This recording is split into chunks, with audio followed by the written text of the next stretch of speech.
매일 말씀 10분 강론. 오늘은 8월 15일 성모 승천 대축일입니다. 초기 교회에서는 성모 승천에 대한 증거와 대중 신심들이 있었습니다. 3세기부터 출발하는 교회 공동체 중심에 바로 마리아의 이런 성모 승천 신심들이 있었는데요. 마리아는 세상을 떠날 때 돌아가신 것이 아니고 잠든 상태에서 하느님의 오른편에 들어올림을 받았다 하는 신심인데요. 이것을 마리아의 잠듦이라고 표현합니다. 마리아의 죽음이라고 표현하진 않아요. 그래서 예루살렘에서 가보면 마리아의 잠듦, 도르미시오 마리에 성당도 있는데요. 그런 점에서는 마리아의 잠듦이라는 이런 것을 전례에서 거행되어 왔었고, 또 성경 이쪽 외경이죠. 성경 외경에서는 마리아의 지상에서의 마지막 모습을 영혼과 몸이라는 이 마리아의 몸이 아들과 다시 결합하는 것을 찬미하는 그러한 전례 문헌과 외경에 이제 기록이 되어 있는 것이죠. 6세기부터는요, 예루살렘 지역 전례가 8월 15일을 천주의 모친 마리아의 날을 거행했다는 기록이 있고요. 이 축일 명칭을 성모님의 잠드심이라고 불렀고 결국은 승천, 아숨시오라고 명명하였습니다. 여기서 승천이라고 하는 것은 예수님도 승천이 있고 마리아도 승천이 있는데 두 개가 다 라틴말로 달라요. 예수님의 승천은 아셴시오고요. 성모님의 승천은 아숨시오입니다.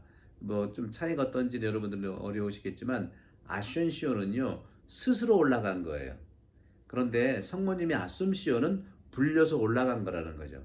이거 제가 재미있게 말씀드리는 건 뭐냐면 예수님께서는 만약에 이제 우리가 그 10층 계단을 향해서 높은 그 빌딩이 있다면 우리는 계단을 향해서 스스로 올라가잖아요.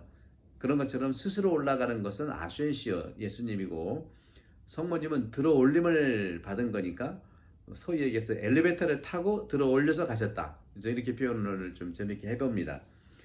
성모 승천 축일은요, 마리아께서 죽으시고 묻히신 다음 마리아의 무덤이 열려 있는 것을 기념하는 날입니다.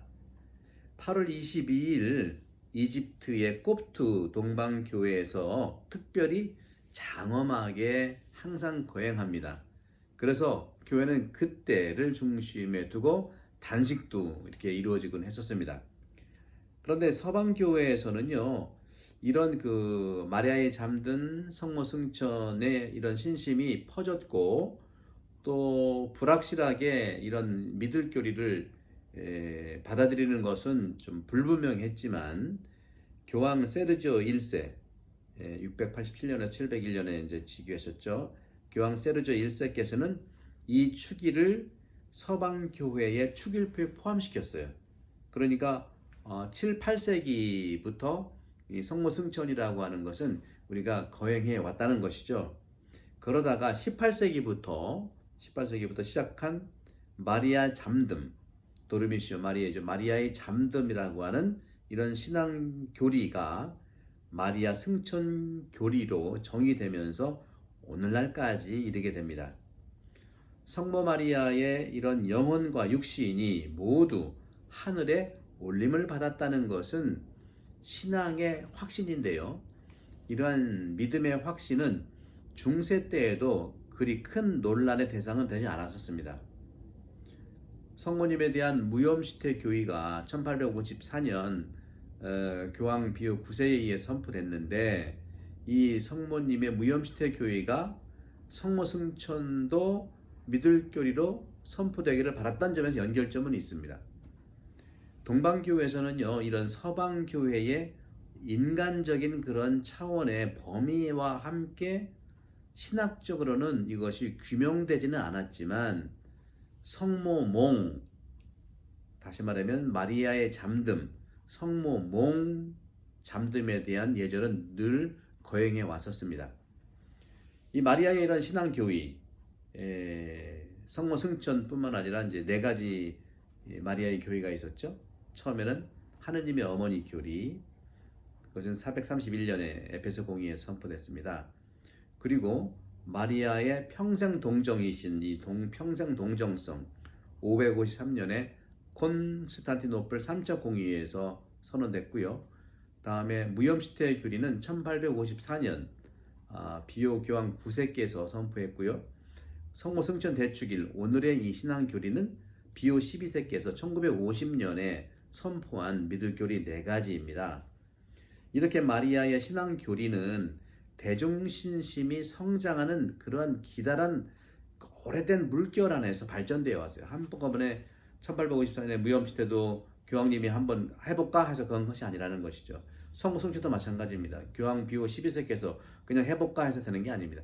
이런 큰 물결들이 있어 왔습니다. 따라서 하느님 백성은 과거에 마리아에게 도움을 청하면서 기도를 하고 기대했어요. 숲둠 프레시디움 하면서 우리도 천주의 성모님 저를 위하여 빌어주소서 하는 것도 있잖아요. 이런 것처럼 예를 들어서 나지안주스의 그레고리오 카파도키아 교부죠. 이 정도는 여러분 아시죠? 이제 신학 개론을 통해서 여러분 아시겠는데, 나지안주스의 그레고리오는 동정녀 유스티나가 순교 이전에 마리아에게 인도하는 기도를 기억하고 있습니다. 또 정교회, 동방정교회 예절에서도 마리아에게 인도되는 기도가 거행되곤 했었습니다. 보다 중요한 증거는 처음에는 동방교회에서 그리고 서방교회에서 이런 기도의 첫 후렴들을 반복적으로 노래할 때 마리아를 항상 삽입해서 기도를 드렸던 것이죠. 한편 예수님의 유년기 복음이라든가 성탄이라든가 마리아의 축일 때는 마리아가 설교의 항상 중심이 되었습니다. 그러면 성모승천 대축일의 오늘날의 의미는 무엇일까요? 혼란의 시대에 늘 희망을 주는 성모승천 신앙 고백입니다.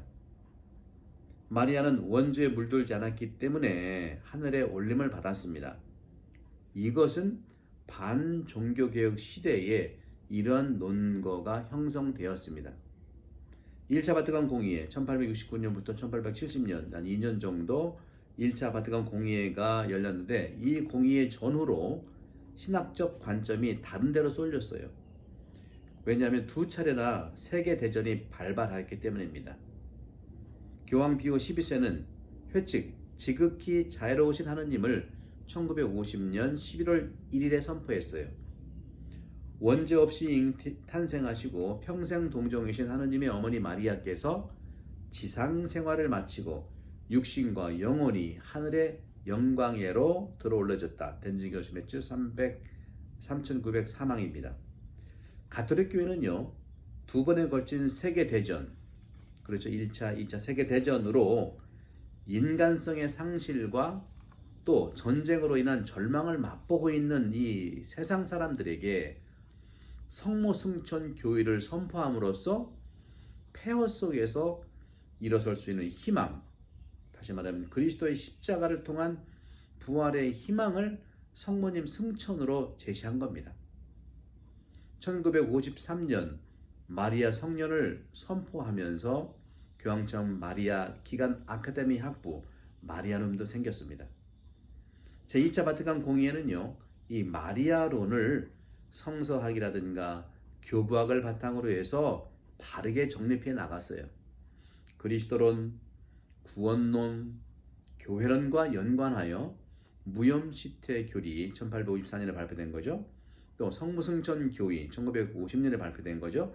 이 두 가지 교의로 구세사적인 전체 맥락 안에서 바로 이 성모승천이 수용된 것입니다. 계원장 68항은 이렇게 말하고 있습니다. 마리아는 믿는 공동체의 기원이자 완성이라고 선언하고 있어요. 계원장 8항은 그리스도께서는 유일한 중개자, 유니크 메디아토, 유일한 중개자이시며 마리아는 메디아트릭스, 중재자라고 선언하였습니다. 물론 예수님의 중개자가 완벽한 중개고요. 성모님의 중재는 바로 예수님과 차별이 되는 그런 차원에서 유일한 중개자는 예수님이고 바로 성모님께서는 중재자로서의 어머니로서의 그러한 협력이 드러난다고 보겠습니다. 성모 승천 대축기를 맞이해서 사랑하는 형제자매 여러분, 이 팬데믹 시기에 우리가 쉽지 않은 이런 삶을 살고 있는데 마리아가 승천했다고 하는 것은 우리 온 인류에 희망을 주고자 하는 교회의 결단이었고 성모님의 그런 사랑에, 성모님의 그러한 순종에, 성모님의 그러한 희망의 모습을 우리에게 보여주면서 우리도 언젠가는 성모님처럼 부활할 거다, 이 어려움 속을 이겨낼 거다, 늘 고통 중에 있지만 않을 거다 하는 희망을 주는 것이 성모 승천입니다. 여러분들 성모 승천 대축기를 맞이해서 여러분 각 가정에 하느님의 축복이 예수 그리스도 중계를 통해서 그리고 어머니 마리아의 중재를 통해서 풍성하기를 기도합니다. 성부와 성자와 성령께서는 여러분 모두에게 강복합니다. 감사합니다.